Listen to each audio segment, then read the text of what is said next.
Welcome to Movie Bounce with Mike and Harry, where we'll bounce from movie to movie. From actor, writer, director, any which way. Who knows where we'll bounce to next? Eh, I already know how this movie is going to end. It may or may not end the way that I expect it to, but I wouldn't even care to see how it ends. Oh, jeez.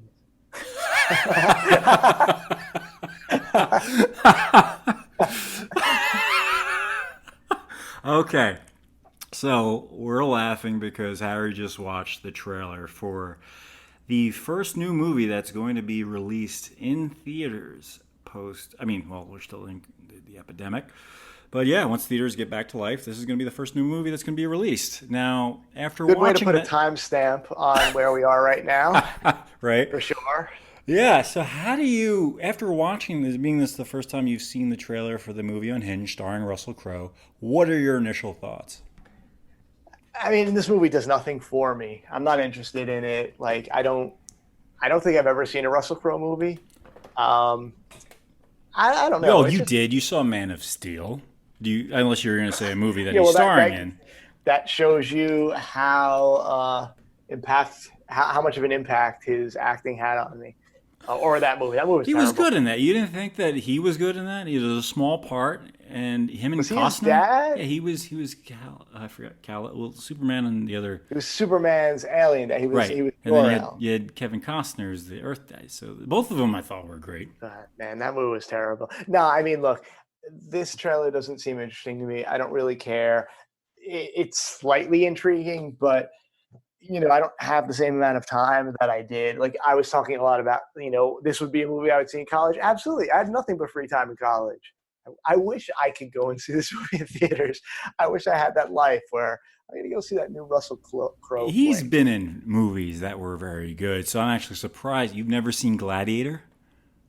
Well, I think this is great for anyone who is jumping on board now or who has kind of been dabbling in what we've been recording. I don't really watch movies. Yeah, but here's the thing: you've I actually shouldn't come even out be on this podcast. exactly, but you've actually brought up something which I thought was very funny because last week we were just having a normal chat with our friends, and you mentioned that movies aren't my number one thing that I look forward to once work's done with. You had you had multiple tiers, you had other things. Yeah. You had music was above movies, and then a few other things like you mentioned art. What else was above movies? I would put music, art. I like video games. I like books, including comic books. I like movies. Don't get me wrong. Like, let's not, mislead everyone. I like movies a lot, but if we go toe to toe, you're way more about movies than I am. So I think, and that's also why the dynamic works so well. It's interesting because of those that you mentioned that you like more than movies. There's more. It seems like there's more control from the creator or the author's standpoint when it comes, except for video games. I think you have a lot, almost like a movie. You have so many people, like comparing it to a crew in a movie. So many people putting those games together. How many people, like, on average? And again, I don't know that much actually about video games in terms of how how many people it takes to put them together. How many people would you say on average would it take all the Hundreds, especially now. Right. And they're very expensive too. Mm-hmm. And this is not a video game podcast, but there's so many issues involved with budgets and number of people and all that stuff. But yeah, no, it's a huge undertaking. Now, let me ask you this, because we talked about it a bit before, but in a lot of movies, like in the movie we're going to discuss today, another film produced by Hollywood, where you'd have multiple producers on it. A movie can get messed up in the while being filmed and then editing. Does that happen often with video games? There are certain video games that I can think of where directors have left and other directors have had to pick up the pieces. There's the issue of, like, they call it feature creep, where you want to just keep adding all kinds of stuff and then the game falls apart. It's like, well, what if you could do this? Or what if you could fly a plane and drive a car and turn into a robot? So that can be an issue. Yeah, making games is really, really hard. And think about it. So when you make a movie, right, like, after you've ironed out all your issues or you film it, what you film, that's it, right? Like, everyone's going to see the same film. when you make a video game, it needs to be tested up and down constantly because everybody plays a game differently and anybody can break the game. So you have to test for bugs. You have to do all these things. It's a completely different medium. And I remember when I did play games as a kid, I remember, oh, this is a bug. This is how I can win. And it was just a default. There's a problem with the game. Okay, well, pretty much the movie you saw the trailer to, it could be a video game. It would be a horrible video game. I mean, it would be like, I guess the analog would be maybe Grand Theft Auto, but like, yeah, I don't know. Russell Crowe has a bad day. And they're implying that I guess his wife left him, whatever it is. And then really getting off to a good start with this video game. Well, who do you play as in the game? Do you play as Russell Crowe? You probably have to, because I think it would work better if you play as the woman, and then it's almost like a Friday the 13th game where you're always running from them. Well, it's crazy. Well, I think, listen, the movie looks like pure junk. I mean, it's clearly taking that the movie Falling Down with Michael Douglas. That's what I thought of, and it did remind me of that. And things kind of work here because you got Russell Crowe just going batshit crazy, being a villain, which you haven't seen much. I mean, you haven't seen Virtuosity. He's a villain in real life. I don't know. What are we referencing? The time when he threw his phone? Didn't he also beat some guy up at a hotel and hit him with the phone? So maybe his weapon of choice is phones. But I don't know. I'm not too familiar with his that stuff. His rap sheet. Exactly. But still, I think that what he brings to a movie, hey, I think he's, I've seen pretty much most of his movies, and from LA Confidential. I mean, Virtuosity was the first movie I've ever seen him in, and Denzel Washington was great in it, playing the protagonist up against Russell Crowe. And Russell Crowe was hamming it up.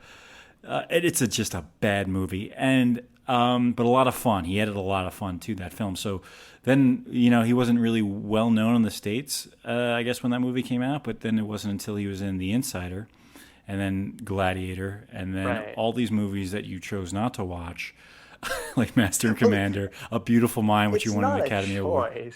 It's not like it was offered to me and I turned it down. I just never saw any of those movies. Yeah, the ads, they've been targeting you, and you're just like, no, I'd rather not. I'm actually surprised at the movies that you have seen. I feel like, I typically try to pitch you a movie that I think that you would really enjoy. There are, we talked about this before, but, there are movies that are just like, I know that you would love, and that you refuse at every turn to watch. And I could be wrong, but most likely you're going to like it. I'm pretty good with my accuracy here in your case.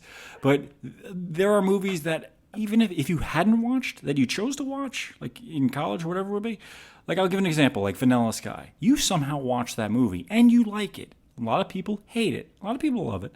But I would never, if you hadn't watched that movie today, I don't know how the hell I would pitch this movie to you. And again, I probably wouldn't be as confident if you'd really like it.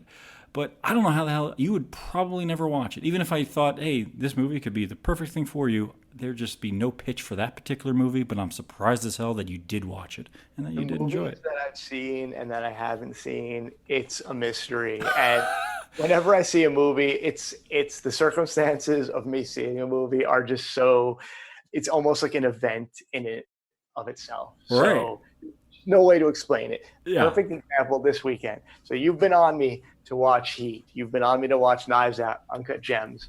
And for the most part, I want to watch all those movies. And I watched Trumbo. I watched Trumbo. Movie that three people have seen. Well, yeah. Amazon Prime is trying to shove it down your throat, probably. I don't know. I watched it on Netflix just for accuracy's sake. Mm-hmm. And I liked it. It was good enough. Oh, come on. But does that piss you off more? Hold on. If you watch a movie that you just shrug your shoulders and go, well, that was good enough, considering that you haven't watched Heat, Knives Out, Uncut Gems. I would say that I'm a product of my times and that I'll watch what I have access to. But Uncut Gems is on Netflix, so I have no excuse. So how did you choose Trumbo over Uncut Gems? How did you get sold on Trumbo? I just could not turn down that image of him in the bathtub. That was the movie poster on Netflix. Look, I mean, and at the same time, I wanted something. Well, this was my mistake. I wanted something kind of light, and then it's not necessarily a light movie. It deals with some pretty serious and heady stuff. But anyway, I saw that picture of him in the bathtub, and that kind of sold me on it. All right. Well, I got a recommendation for you now, only because this makes the No, but most that's- logical sense. No, you're not. You might not like this movie. There's a heavy risk here. Instant someone recommends something to me, it hate it. immediately. It's not that I hate it. It creates a responsibility for me to see this movie, and then it seems like work. It has Bryan Cranston in it, I and hope it's Trumbo too. hold on. It also has another actor who you're watching, as you mentioned off mic, that you've been watching The Office. Steve Carell's in this movie with Bryan Cranston, though they're not on the screen together, in a lighthearted movie called Little Miss Sunshine. I saw that movie. Oh, you did? Okay, well, I didn't think you did. Carell was in it. Yeah, he was the uncle, right? I'm right. I've seen this movie a few times, but yeah, Greg Kinnear was the father, and then he was the brother of Toni Collette.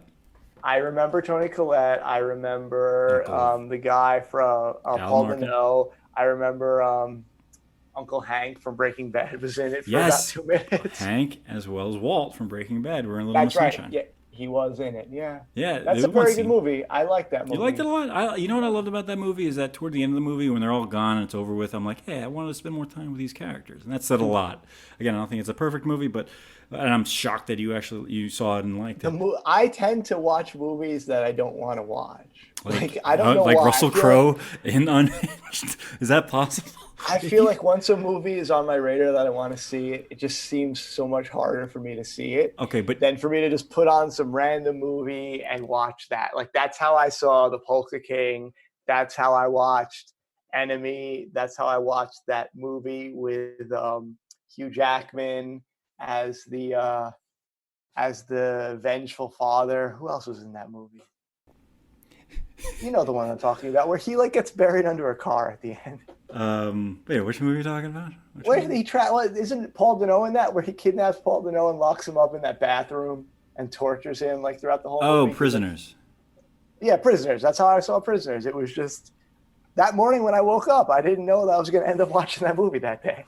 Yeah, that's a heavy movie to fall into there. Not lighthearted at all. But I gotta say, if we fast forward a year from now and you're on Netflix and you just see an image of Russell Crowe looking like he had the worst week at work, and then he just got a notice in the mail for jury duty, I guarantee that I would never watch that. All right, I'm surprised. How Trumbo sold you on that, I'm even more surprised about. But yes, it was a good movie. I mean, it wasn't bad by any means, and Bryan Cranston did a good job. Everyone worked hard in that movie. Like for me, sometimes when I watch a movie that's just okay, I just go, oh, and I'll forget about the next day. I'm like, well, that was just a waste. So that's why I didn't know if Trumbo fell into that category, and you felt, one way or another about those types of films. Well, it wasn't Picture of the Year for sure, and I probably will forget about it in a couple of weeks. But I didn't hate it, and that's all I got to say about that. I'm surprised that you actually saw Edge of Tomorrow, because that's the movie we're going to be discussing today. But it's a movie that I think we're all hanging out at my place, and I think I just put it on. I am of such low intelligence that if you put something on a TV, I will sit and watch it. Like if I'm in a bar, I cannot face a TV because 100% I guarantee I will not be paying attention to you. Right. So I think what ended up happening was we just kind of migrated to the living room. The movie was on, and I just sat down and just started watching it. Years ago, I said, we got to watch Weekend at Bernie's. Well, you didn't buy into the premise of the movie. And why do you laugh as if that's so ridiculous or so unexpected of a human being to not buy into the premise of Weekend at Bernie's? Well, because it's I feel like that movie it's not a good movie. I'll say that first and foremost. But the thing is, I think that most people know of the movie, which is still crazy, because the title itself. Well, that's all you need. You get the value of the movie by knowing the premise. You don't even need to watch the trailer. I mean, there is something to be said for Weekend at Bernie's, where how the hell are we even? News articles reference the movie. How is it so? Everyone, even through other generations, are aware of the first one. And because it's so movie stupid. It's totally stupid. There are movies that you can turn off, but again, while you watch Edge of Tomorrow, I put it on and you indulge, you're engaging with what's on the screen, especially with the premise. There are people that could turn the movie off halfway through because you're seeing a day being relived, a moment being relived over and over. Some people can't take that. They go, oh, there's enough of this. But no, I'm not even gonna. Let's just hear your take. What was your initial take after watching once you completed Edge of Tomorrow? Well, I'd rather begin at the beginning. So Edge of Tomorrow was kind of on my radar because, as we talked about 10 minutes ago, I like video games. So this kind of this came across my desk because people were saying like it's the best video game movie ever made because it's not necessarily about any one video game. It's about video games generally because the premise, for those who've not seen it, Tom Cruise, every time he dies, he restarts his day like Groundhog Day, but it's an action sci-fi Groundhog Day.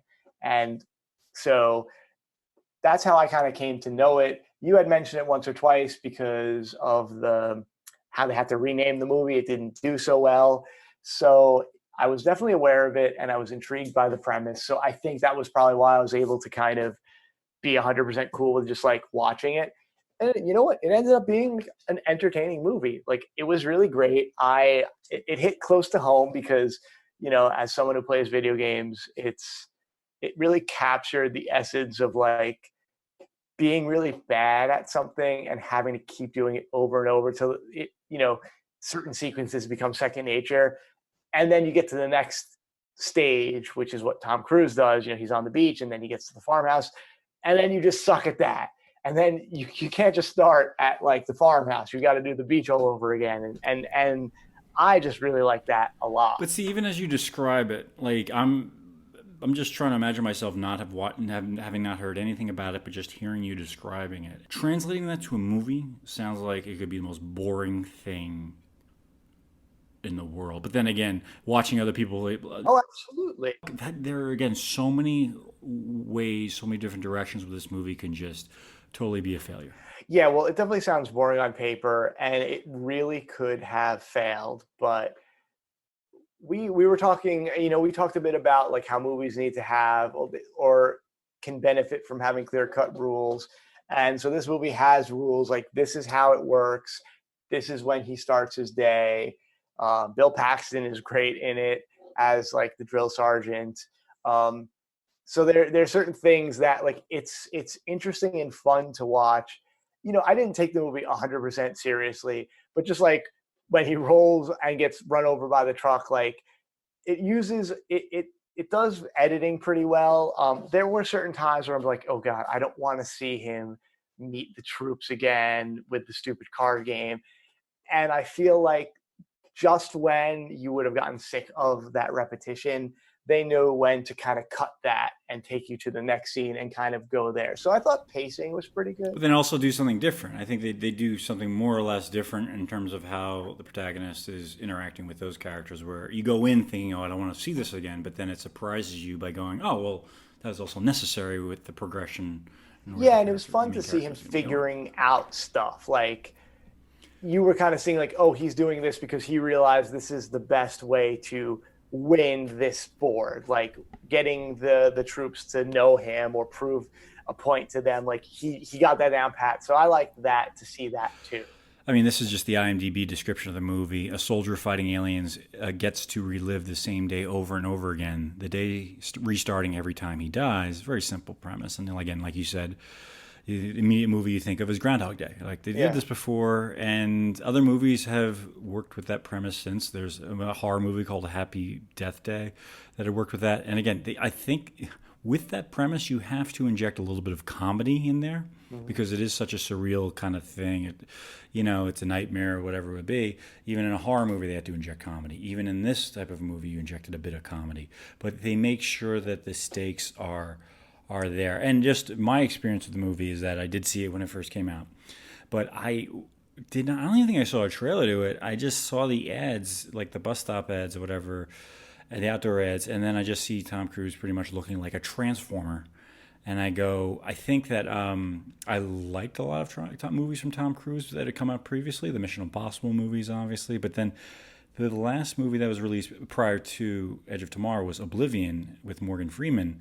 I wanted to like that movie, but it was just so forgettable, waste of time, almost like Trumbo. Oh, it was decent, but it wasn't like, it wasn't really that good. It didn't resonate. So I was like, is this another one of those? Is Tom Cruise kind of going on a path of trying to chase, science fiction, and now in this case chase the Transformers audience?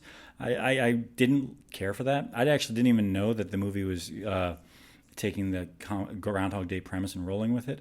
I thought about this actually before this episode, is the fact that there are very few actors I think that can pull off what Tom Cruise pulls off in this movie. And I thought about like a few, but I'd have to go like different times. Like I'd go, well, Nicholson in his early days, even he can't go to the lengths that Cruise goes in this movie, because again, Cruise in the opening sequence, I believe he's meeting Brendan Gleeson, and he's coming off as a swarmy kind of character. His personality is like, this is our protagonist we're going to be spending the rest of the movie with. He's very selfish. At one point, he's being told by the colonel, I believe, that he's going to have to go on the front lines the next day and basically face potential death. And Tom Cruise is like, I can't even stand the sight of blood. And, he rejects it. And at one point, he pretty much blackmails Brendan Gleeson's character. And so you go, wow, again, you're an audience member, you're going to be on board. This protagonist, how's he going to redeem himself from this? And then you see him basically go through hell. He's there going on the front lines, being thrust into this situation where he's got that gear on. Eventually, he's being tossed into. He doesn't know how to work it, so he's in the worst situation possible. Now confronted with the villain in the movie, which is another interesting thing, because you've also got no real heavy villain, no performance. It's this alien kind of creature, and I don't even think, again, I didn't see the ads, but like I didn't even know what to expect the first time I watched it. And then once you do see the face of the antagonist here, that alien, it's surprisingly terrifying. If this alien had looked me in the friggin' face, like like the alien in Independence Day didn't work on me, but this one does, and I'm like, this is freaking terrifying. And in lightning speed, it's going to just kill you. And once that is first shown, I'm like, wow, okay, the stakes are there, and now this movie's taking this turn, and then the movie evolves the way it does. Did you have a similar reaction, or did you? I'm just still steaming about your little dig at Trumbo about 2 minutes ago. It was like 5 seconds away from just tearing my headphones off and storming out. Like, how dare you? Just take it one more. No, before we're on the edge of tomorrow. But no, just like, no, forget it. This is over. We're done. I'm walking out. End of podcast. All right, yeah. No, I think you brought up really good points. I liked how he started out as like this smarmy kind of, like, he acted the way that I think most people imagine Tom Cruise to be like in real life. I think generally speaking, like I don't really know anything about him, but I think so I've heard that in person he's very, very nice, but I'm sure there are a lot of people who think that he's just like this stuck up, smarmy Hollywood guy. So I thought that was cool that he kind of has this. He rolled into that, and he kind of like, he sold it, which was good. And then I don't think that was his take on it, but okay. I'm not saying it was. I'm saying that that's how I perceived it. All right, yeah. And I like that, because it's like, okay, yeah, you're right. This guy is kind of crappy, and I want to see, like, as you said, is he really the hero? What's going to happen here? And then you see how that does occur through repetition, because the movie's all about repetition. And if you do something 1,000 times, you will get good at it. Right. You're going to have to fail a whole lot of times before you finally eventually succeed. Right. And it gets so well choreographed. So when he's working with Emily Blunt, and by the way, I think you probably noticed this, I don't remember any of the characters' the movie characters' names. I always call them by the actors who portray them. Fair enough. We're all on the same page. So when they're there and he's like, okay, 2 steps this way, then you've got to roll, turn left, shoot. Like, right. I thought that was really cool. Like, I like that it goes the extra mile. Like, you could have just as easily not invested time to show that, and you could have just said, well, eventually they get really good at it. But no, like, they showed all of the effort that they put into there, which is why when they screw up and they have to do it all over again, you, the viewer, you feel that, like, in your stomach, like, oh, geez, because I know how much prep they had to do to even just get that far. As the movie progresses, you see from the protagonist's standpoint all the different ways in which things don't work, and you're pretty much you're screwed. And Yeah, so and they reach then the more that- things go on, the more impossible, and the more as an hour and a half goes in, you feel that weight, and even to the point where Cruise's character gets conditioned to going.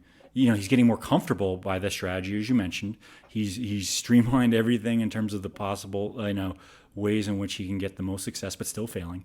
But in accepting the fact that there's that one scene toward the 3/4 of the way through the movie, actually, it's right before the third act, where he's just like, he's just going to leave one day, and he's gonna just enjoy the hell out of the day, not go out there on the battlefield. And it's just like that. It's like that scene in Groundhog Day. He did that at one point.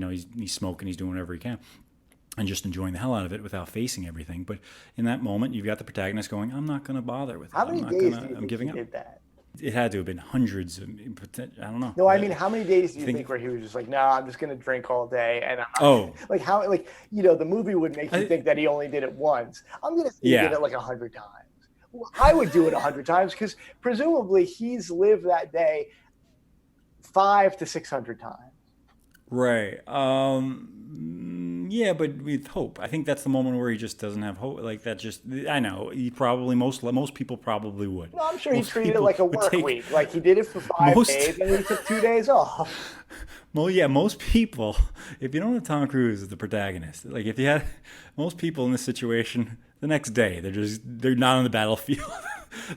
And they're spending pretty much hundreds of days just doing other stuff and realizing that's not working, and then eventually they make their Well, way to that's the like battlefield. any video game where you have a degree of freedom. Like there Grand Theft Auto. well, yeah, there are going to be people who will beat a game by not shooting one enemy, and like it's going to be like a complete pacifist run. So yeah, if you had different people in the role of Tom Cruise, one person would be like, I learned the aliens' language and I convinced them to leave. Like there's going to be so many different ways. Like the way Tom Cruise did it was kind of the vanilla way to play the game. But then there are going to be other people like, yeah, actually, like I went to another country, I did this. Or so it's just really funny to think about all the different ways to solve the problem. Yeah, and the choices that they made, I think that's the other thing in terms of this working out well, is the fact that the choices to include those scenes. I mean, imagine the scenes that didn't make the movie were just like, okay, well, he went down this path, but what is that adding to the narrative? The fact that these all kind of aggregate to making a story that, even on a second viewing, and I've watched the film several times since it's been released, and I'm like, no, it all works. It's all, you need to have this scene, you need to show this specific scenes, these specific days, that really add and constantly progressing, making sure the stakes are intact, where the audience isn't getting disconnected at any point. And it really works out well. And going back to the performance of Cruise, like I was saying, he's got to balance the comedy element, being swarmy at the beginning, and then eventually the arc of being the protagonist we all root for, and then getting, of course, the moment we just mentioned where he feels like giving up one day. But then the comedy, like there's certain moments, like, okay, like I said, I could say Nicholson could have played this character when he was a bit younger, because he can play that swarmy kind of character from the very beginning, and then you could imagine him when he's in that aircraft when there's about to be dropped on that island, and you can hear him shouting to the other troops like, no, on that second day where he's like, no, this isn't going to end well. You can see Nicholson doing that. But then there's a moment, like after he's shouting at the troops, where everything, the ground pretty much from beneath him, the floor of the aircraft, it opens up, and then Cruise has to shift. He goes, oh shit. Like, I don't think Nicholson could do that, could shift so quickly to that comedic almost tone after, shouting for his life and all that, everyone else's lives. He wouldn't be able to balance that. I think he would just take that line out and just react, through his face. But then the other actor that I think could pull this off is Nicolas Cage. Nicolas Cage could pull off the swarmy. I'm thinking specifically if you've seen The Family Man, with him is more of a comedy drama where he played an investment banker, but he played it so well. And then he's also, as we've seen in The Rock, where he has played stressful situations, incredibly over the top, shouting to the top of his lungs, but then within a split second can turn on a dime to have it be a little bit comedic. So I'm trying to think of other actors, but Nicolas Cage was the only other person I was thinking of that, surprisingly, he would be the other person to do it. But I think that there are very few actors that could pull this off, and like I said, Cruise balances all that through the movie. That's pretty damn well. So yeah, I mean, what do you think? Do you agree with that? Can you think of other actors that would be in that role? Oh, I certainly don't have the cinematic vocabulary to start pulling people out. I think Tom Cruise can do pretty well is show that level of vulnerability that I think you need for this, which is where he sells being able to like want to quit and give up. Like you Right. buy that. You can see him want to stick through it. Like he does have those facets where if I can buy all of those particular emotions or feelings that he's having. Right, which is also kind of refreshing, I think, even at that time, because I think what we were the mostly familiar with the characters he was playing was like the Mission Impossible Ethan Hunt type characters, where he can't show that vulnerability as much. He's got to be as strong as a rock, and that's necessary for that character. So we get more used to almost like the stoic, Tom Cruise that can handle anything, and in these movies. Again, if you had someone else that wasn't the right fit, this movie would not work. But it also got to give a lot of credit to Doug Liman. Well, the script. I mean, let's just say the other thing that brought up Mission Impossible is that one of my favorite writers today, Christopher McQuarrie, wrote this script. In addition to a few other writers, Jez Butterworth as well, and a few others. But the thing is, Christopher McQuarrie, he's, again, the first movie that we've seen that he wrote was The Usual Suspects. He won an Academy Award for it. And he had directed a film called The Way of the Gun that came out in 2000. It wasn't a big hit, and he hadn't really directed a film for quite some time. And then, he'd been collaborated with Cruise on a lot of movies, Mission Impossible being one, Jack Reacher, and then this. And those movies work because of his writing. And then again, Mission Impossible these movies should not be so good lately, but then it's due to his writing. And and so that I got to give a lot of credit to why the movie works due to the script, and then also the director, Doug Liman. Now, actually, this might have been the first Doug Liman movie you've seen, correct? I don't know who he is. Oh. All right. Well, you haven't seen Swingers with Vince Vaughn and Jon Favreau, right? No, I have not seen Swingers. I heard of it. I have. Yeah, so that was his first real movie. He's just guerrilla director. He's going into, at that point it was like Vegas, and he's literally going with the camera on his shoulders, filming everything there. Low budget movie, blew up, huge. But then he eventually made other, movies that followed, like Go. You didn't see Go? I'm surprised. And then The Bourne Identity, a movie that I remember, reading like the Entertainment Weekly when I was out and hearing how troubled the production was and how much of a nightmare it was. How many rewrites it went through, and then I literally had tickets that day to see it. And when I read that, I'm like, oh great, this movie, probably going to waste 2 hours watching this. And then it turned out to be really good. So, and then that movie spawned a franchise. And then he made other movies that I think were kind of more hits and misses, I think, like movies that weren't quite as good. But this one was a huge surprise. And so a lot of the credits, it's the trifecta of Cruise, the script, and of course the director. And it had all the elements necessary for this to be messed up, and especially from you, as you like video games more than movies, this easily could have gone down the wrong path for you. So it's even more surprising that it appeased, and I assume it appeased a lot more of the video game audience. Yeah, I mean, it was good, for sure. It did implement a gimmick. There's nothing wrong with that. Right. I did think the movie did lose a little bit of steam in the third act when he lost the ability to reset. And which would seem odd because that's when the stakes are really high. But then at that point, it just became kind of a regular kind of sci-fi action movie for me. So I was still interested to seeing how it was going to all be resolved. But it's, the guild was off the lily, as they say at that point.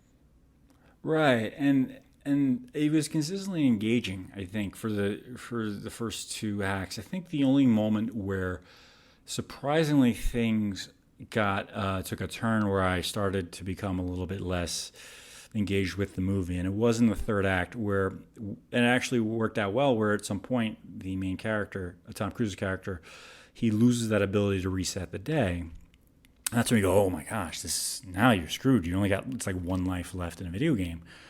You can't screw this up. And boom, you've got the stakes raised, but for some reason, I don't know why, what it is within that third act, where I feel like, oh, wait a minute, why am I not so much engaged with the movie? And it could be the direction through the scene. I don't know why. I remember it being very dark but then you get to a point where you see the main character pretty much die. And then, of course, the movie doesn't double down on that or anything like that. No, it reverts back and goes, okay, well, through that death, he was nearly so close to making it to his goal that even though he came pretty much all the way, not quite, he still hit his goal anyway, and he ended up saving the day. Right. It worked after I think about it afterwards, but I just noticed that when I rewatched the film, even when we all rewatched it, I just remember at that end. I go, "This is the moment where I kind of fall off a bit." Yeah, like I was saying before, I kind of it lost a lot of its appeal, Right. which is fine because we were reaching the end, but it just didn't have that same grab to me because it then was just going to be a typical action scene for the most part. So yeah, I would Right. definitely agree with you. That's kind of where it lost me.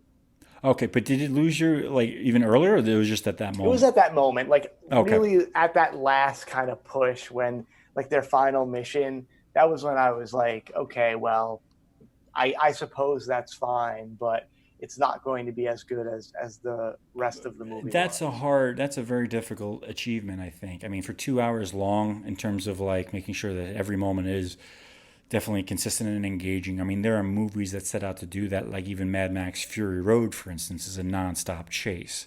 And you can think immediately, like, how do you keep that going for 2 hours and have that, again, another movie that can easily fail at almost any turn, especially with that objective. And how that movie consistently builds in its own way Mm-hmm.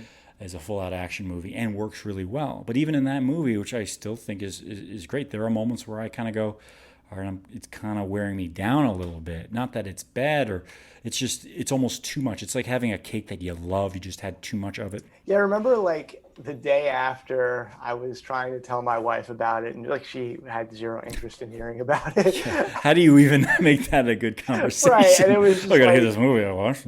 like about halfway through, I could like hear myself and just the ridiculousness, and like I just completely like broke the cardinal rule of like knowing your audience. I'm like, this was never going to go well. There's absolutely zero interest in this, and I could not sell it to her. And then I ended up Right. like telling my brother about it too. But it's one of those things where like if you're just trying to tell someone about it, you end up talking a long time. Yeah. You just gotta watch it. You just gotta say, hey, trust me, watch this movie, you'll enjoy it. And I don't know too many people that don't like the movie. Here's the thing. I always give this example, and I might as well. I haven't brought it up yet on the show, but on the podcast. But it's just like my father, who have always he took me to the movies when I was a kid. I didn't realize till like years of doing it because I was such a kid. I was just like, oh, isn't every movie great? That he hated every movie that we had watched, and most of the times he hates movies. Like he'll go to see them, but he'll always either say, "Oh, this movie is like something else that's a classic and it's been done better before," or he'll always pick out a problem. And a lot of the time, he has many good points, but he did have to watch this movie on HBO. It was on, and he was just like, "Oh, I don't like this. This movie it was just too much." But then he rewatched it, and it worked better for him the second time.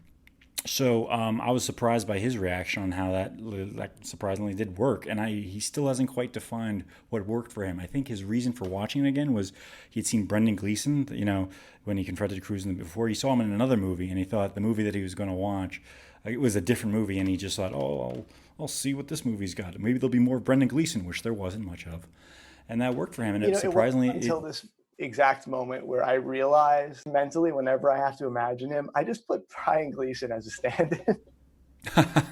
wait, Brian, Oh, I'm who? sorry. Brendan No, Gleeson? Brendan Gleeson. Sorry. Okay, Apologies. yeah, Yeah, yeah. I just put him in there, like when I need to picture your father.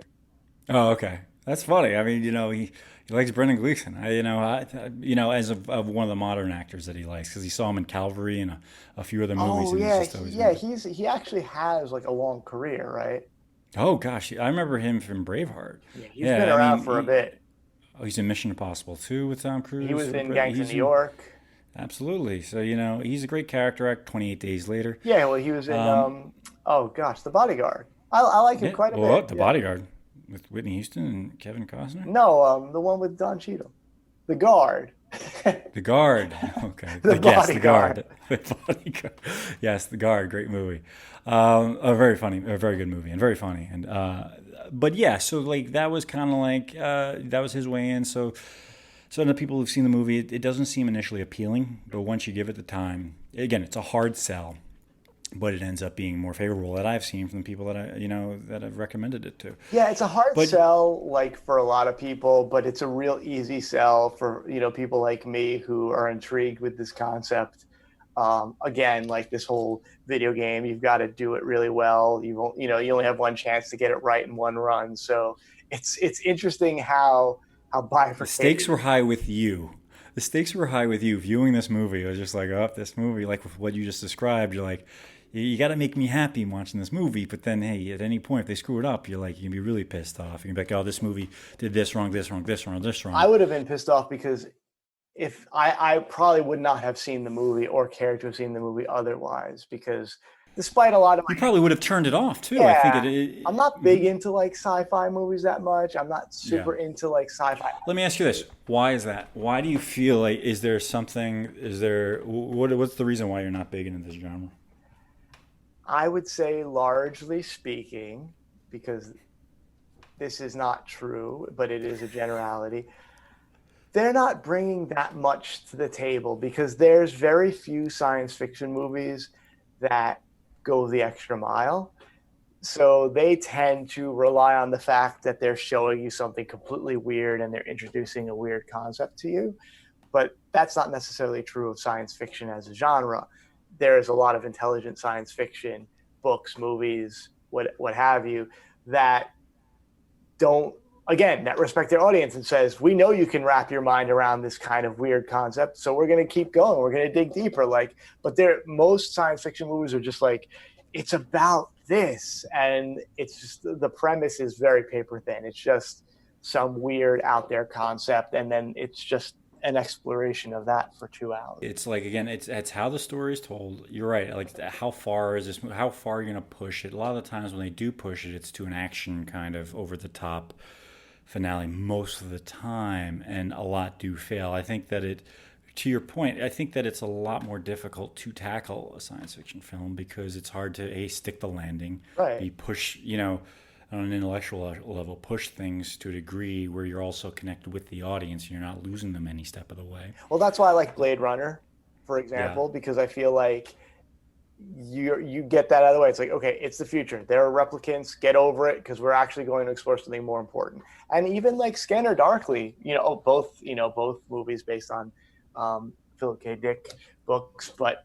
it's like, okay, well, we're not going to just harp on this kind of unique and science fiction-y concept. Like, we're going to establish it, but then we're going to use that as a platform to explore some really important things. Like, that's what those movies do. That's why I happen to like those. Here's the thing: there's only so much you can explore within 2 hours, 2.5 hours. So the fact that you going down that path, like with Blade Runner, it's an achievement in and of itself to do that. And again, keep all the other elements in place. Actually, there are a lot of people that don't like Blade Runner, that don't connect with it, and that's because fine, of the reasons but, that you really enjoy. You don't have to respect. Again, it comes down to respecting your audience. Like, don't think that they can't sit down and understand like this concept you're going to throw at them. Well, see, here's the thing, and I know we talked about Nolan before, and I'll throw him up there again. The one thing that I think that he does do is he does that, but he also juggles that connection with the audience. So he'll even take some concepts that are so out there, and he'll make sure it's tethered, that it's going to be engaging for the audience. That's the thing that I think I got to give him more credit to doing that, to being more connected with them, and that's why they'll go with him on any journey. Even with Tenet coming out. I begrudgingly agree. He will at least try to say something intelligent, or at least go a little bit farther. Yeah. So because he could easily say, no, I'm going to go down my path, explore the hell out of this. Right. Inception could have just connect myself. Right. You're going to have to figure that yourself out. And I don't care about the box office. And I don't care about connecting with the audience. This is my work. You interpret it the way you want, but I'm going to explore as much as I can within the 2.5 hours with this material that interests me. And you can make $5 million and that's it. He doesn't do that. He goes, no, I want the biggest challenge is to connect with the audience, and that's very difficult for many. Yeah, well, I mean, that's why I would say like James Cameron could probably make a hell of a science fiction movie, but he's not out there really making you think, or pondering larger questions, or giving you something that you would basically expect from an actual drama. Which is why. Have you seen Avatar, by the way? No, because it looks like it's stupid, and I have it on good authority that it is stupid, or at least it is a very bare bones science fiction movie where you don't need to worry about getting past the fact that there's like these weird looking creatures because that's all you're getting. Right. Okay. Well, you haven't seen it. I'm not. Listen, I'm not a big fan of Avatar, so I couldn't recommend it for you. I mean, visually, it's incredibly stunning for its time, 10 years ago, over 10 years ago. But does But yeah, okay, well, yeah, I mean, but does Avatar have does it have something as thought provoking to say as a Blade Runner, or is it? it does. It has its message that it's trying to say, but it does kind of make it a little bit more on the nose with the dialogue, and that's just the thing with Cameron, where it's not. It's just more spelled out for the audience. It's like you get the message. It's almost hammered, into your brain, so it's not as subtle as Blade Runner. Well, yeah, and that's what I mean, and I think to just kind of close out the question is that that's why I'm not as big a fan of science fiction movies is because they tend to just stop at the premise and Right. they don't want to treat it like a real movie. And I know that's a horrible thing to say, but yeah, it's just it's more of like a roller coaster ride, or it's like a theme park than it is anything else. A lot of time action is mixed with sci-fi, and again, I'm fine with that. And you most likely know that it's going to lean into the action portion. But the thing is, even with action films, just the whole genre, it's tough to make sure everything's consistently engaging for a majority of the film, let alone the whole film. But I think also as an audience, I think people now have kind of caught up with science fiction and they're willing now, like the foundation's been laid. So whether it's with your Star Wars or your comic book movies, or people are now able to wrap their heads around those concepts. And I'm not downplaying the audience. I'm just saying it's that more people now are willing to accept those things, whereas it used to be a lot more niche. So I think Right. now you are going to have movies that don't need to spend the entire movie talking about the concept of whatever premise the science fiction is wrapped around. The So exposition. yeah, so like it's even happening in comic book movies. Like there's less focus on like origin now because it's like, all right, well, how comic book origins are, so we're not going to harp on them anymore. But 15 years ago, forget it. Like think about like your original, your first Sam Raimi Spider-Man. Like how much of that movie was devoted to his origin and all of that. Now it's like 5 seconds, boom, you're done. Like because we have more important things to tell you about. Well, yeah, and then but that's the whole thing of like, and we talked about Batman before of like how many times you're going to go through the same journey, the territory. A lot of the times the audience has got it. What nuance? What are you going to do differently this time?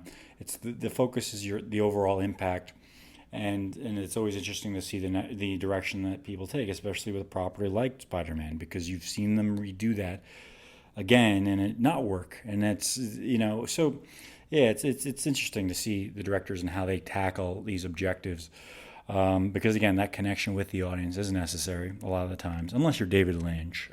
Well, yeah, well that's a completely different kind of Right, of course. but this all paves I the way for like so like think about Terminator, right? Like Terminator has this whole story and this whole concept, and like I for the most part think it's cool, but it kind of starts and ends at that. It's a very standard kind of story. But now, like, because people are more used to seeing movies like this and they've entered the mainstream a lot more now, then you don't need to just make a very basic kind of science fiction movie. Like you can that then just can become your setting or your backdrop to then tell a story like a love story or this or that or really get more into true storytelling. right, but here's the thing with the movies that we're mentioning here. I mean, you brought up Terminator, and there's an element. Okay, he's not an alien, but he's Terminator's this force that's nonstop coming for the protagonist. And hey, the movie, another Ridley Scott movie, Alien, very same thing. You got the alien nonstop, gonna defeat the protagonist. And the same thing here with Edge of Tomorrow, just a little bit a little bit different in the narrative. And the other thing is you mentioned the love story element. I love the fact that this movie here introduces a little bit of that, but it's not as conventional as they typically are. It doesn't play out the way they typically are. It's more almost like this bond, this friendship that actually works better than other movies within the genre. These are all one-dimensional kind. Like maybe I'm not really explaining it well enough, but like so there are movies like like let's say Parasite, that are dealing with real issues and are really well done. Right. And like science fiction now has the opportunity to also do similar things, whereas Could, but they want to have a fun element to it. And again, like this well, they don't movie need is, so to. they don't need to, but they know that. Let's be honest, the numbers. If you're going to get this movie, if you're going to get this movie to get the green light, you Yeah, got to have yeah. that element. I mean, you have Darren Aronofsky who's done The Fountain, and like other directors have gone down this path, and that's why studios say, well, listen, if you want to go down that path of what you're describing, Harry, they're going to cite those films that have tanked Oh, and that of the studios have course. put Yeah. 60, 80 million dollars and they've only got a return of 20. And that's of course why that fun element, that whole thing of like, oh, is this movie people going to go back to see? A lot One of can times only those are the hope ones that get for a better tomorrow for science fiction movies as a whole, because you can really explore some interesting stuff there. Right. And again, it's a testament to like how this movie has explored some different interesting things and gone down different paths that other standard, movies, action sci-fi movies that you can predict where it's going. You mentioned that earlier when we were talking about the trailer, the Russell Crowe movie briefly. But here this movie goes down different paths, and again has a romantic element that doesn't go down that norm. Again, it's not going to tackle some really heavy themes there too much, but other movies that do that do what you're describing, what you wish they'd do more of, I'm thrilled that they're out there, and they're out there to watch. A lot of the times they're more independent movies Right. because that's where you can get them made. But I'm like, to make it fun, and it's still a tough thing to balance, because you can go too heavily into some certain tropes that you've seen dozens of times before. And the fact that this movie avoids a lot of those tropes is, again, another reason why I think this is one of the few action sci-fi movies that were the best of the decade. And, yeah, there are only a few of them. Got to give also credit, again, to Christopher McQuarrie for that script and everything else like that, and all the other writers. But, yeah, I think that's it. I'm trying to think of some other ones on the top of my head that I can compare it to. Oh, here's one, Minority Report. That's a movie, we'll briefly mention this. We've watched Edge of Tomorrow on Blu-ray, and it looked great. I mean, it looked like it came out in 2014, but it could have come out today. Special effects, everything was very well done, very, believable, I think. But if you watch Minority Report on Blu-ray, it's a very good science fiction movie. The special effects don't hold up. I think they're fine on DVD, but it's the problem. It just, So get to yourself some degree, a takes you out of the DVD movie. copy. Go, Yeah, go to exactly. your 7-Eleven or your Rite Aid and go to that spinner rack and pull it off of there. Right, which is sad because it's like it's a very good science fiction movie, but when I get to those scenes with these cars and those futuristic cars, it's like, ooh, it does stand out as a little bit too fake. But anyway, again, this movie I think will look good on Blu-ray and moving forward. So anything else more we want to say about this movie? No, I mean, I don't think there was a lot to really dig into.